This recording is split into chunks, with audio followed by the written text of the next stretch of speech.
What is up, Watch fam? Happy Tuesday and welcome to In the Metal. I am Christian from Theo and Harris, and today I'm going to be walking you through the 6 new additions to the watch shop at theoandharris.com from Omega, Rolex, Movado, Tudor, Omega again, and a chronograph labeled Sheffield. So let's get into number 1.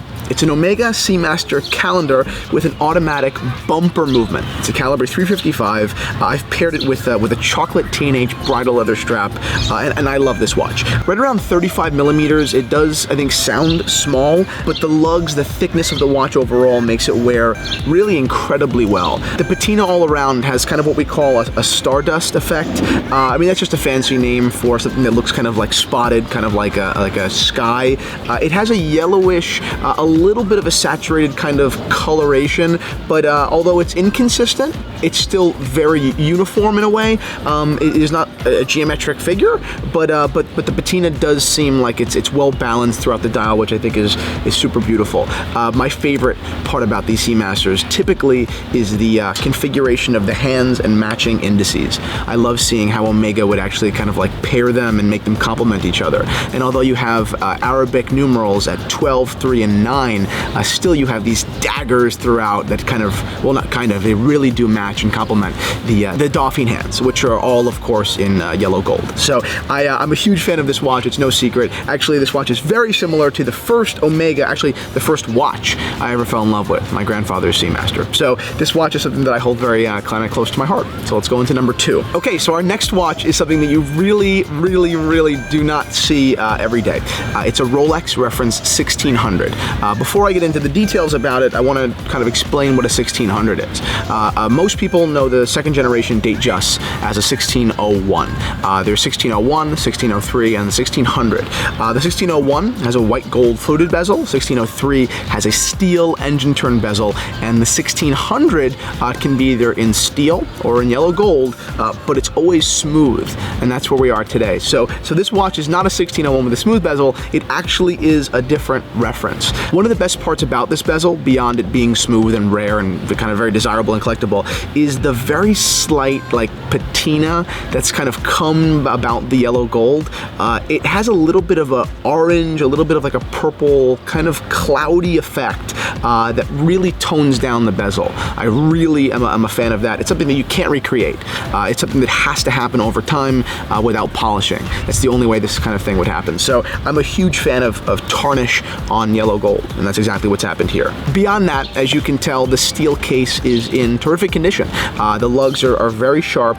The watch actually overall is top-notch in condition. Even if you move to the dial, which is usually where most of the wear and tear and fading happens, it's extremely well preserved. This dial actually has 2 elements or variables going for it. One, it is linen, which is probably one of my favorite details in the vintage Rolex dress world. The way the light interacts with it, which I don't know if you can really see right now, but on a daily basis is just incredible. I mean, it almost has a grayish like shading to it, to when you put it in a really great light. It just enhances the champagne, and I think it's wonderful. Further, if you really are a detail-centric person, this is a Sigma dial as well. If you zoom in at the signature at 6 o'clock, it's O Swiss O. Sigma, Swiss Sigma, which is a Greek symbol used by Rolex mostly in the early 70s. People debate what it was used for. Many people say it was a marketing ploy by Rolex, but many people also agree that the Sigma signature signified the usage of gold on a dial. So, you know, it is a little bit up in the air. I've read a lot of conflicting opinions from people who are equally well respected. Gold was definitely used here, but I can absolutely see how Rolex would use these slight details to sell to people, and that's kind of, you know, where we are at the moment as consumers and as dealers. Now these Sigma dials, they do carry premiums, and that's really up to all of us individually as consumers, whether that Sigma is something that we value or not. Moving on, we have something totally different, something that, you know, is not hot horology or not something that most of you are going to respect on the surface. It's a Movado. It's a small, clean quartz Movado that I mean I would wear it because I'm very into to like, you know, small watches that are almost, you know, kind of ridiculous looking. But we're definitely selling this as a woman's watch. Although I might wear it, I know that most of you would not. The reason that I stocked this watch was kind of twofold. One, the condition was so great that when I saw it, I just had to pick it up. And number two, I'm emailed constantly by you geeks asking me for options for you to buy for your, you know, your girlfriends or your wives. Many of them are looking for watches from Daniel Wellington, for example, and many of you have asked me for an option beyond that, something that holds that like really classic minimalist style, but something that is a little bit more respectable. And this Movado, although it is a quartz, I think the design is terrific, and it's from one of my favorite brands of all time. So I had to pick it up. Back into the Rolex family, we have something that's very much so up my alley. It's a Tudor Prince Oyster Date Reference 74,000. It comes actually with its original oyster bracelet, which is much more comfortable and more well built than I would have assumed. I love even the Tudor clasp on the back. It keeps within that smooth bezel theme we were talking about before. The bracelet's quite large. I have a 7-inch wrist, so this bracelet will fit, and I'll measure it, and I'll put it in the description on the website on theoandharris.com, but I would assume at least an 8-inch wrist. It's 34 millimeters. To me, apart from the inclusion of the bracelet, which is, I mean, obviously a huge value prop, my favorite part about this watch is this rare dial configuration. So it is an all-steel watch. There's no yellow gold in it, but the dial is a silver sunburst, but it's accented and kind of like warmed up aesthetically by yellow hands and yellow markers. I'm really into, like I said, the way it warms it up. Steel on steel on steel, that although beautiful, does get a little bit, you know, cold sometimes. So to see a little touch of yellow or a little touch of pink, I think does a lot for adding a versatility. This is the kind of watch that, I mean, maybe barring a tuxedo, and even then I'm sure you could pull it off, this watch would basically work and fit in any context ever. So to me, that, I mean, you know, for under $2,000, that's just a home run. It's just a home run. Next, we have what I think is one of the most beautiful vintage Seamasters I have owned in a long time. It's a 14390 reference from 1961.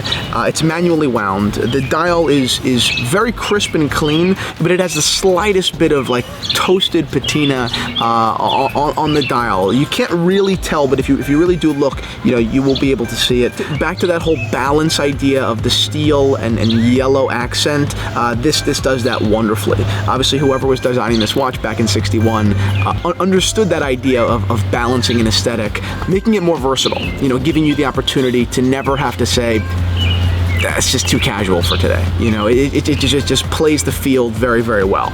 Like the other Seamaster I showed you before, it does come complete with its original Omega crown. It's got a screw back, waterproof case back, although I certainly wouldn't go diving with it. This is an amazing Omega Seamaster. It's something that I would 100% include in my own collection. It's the kind of watch that, you know, that I, as a vintage 35 millimeter, particularly, I have a major preference for Omega. This is the kind of thing that I kind of lose sleep over. You know, this is my style.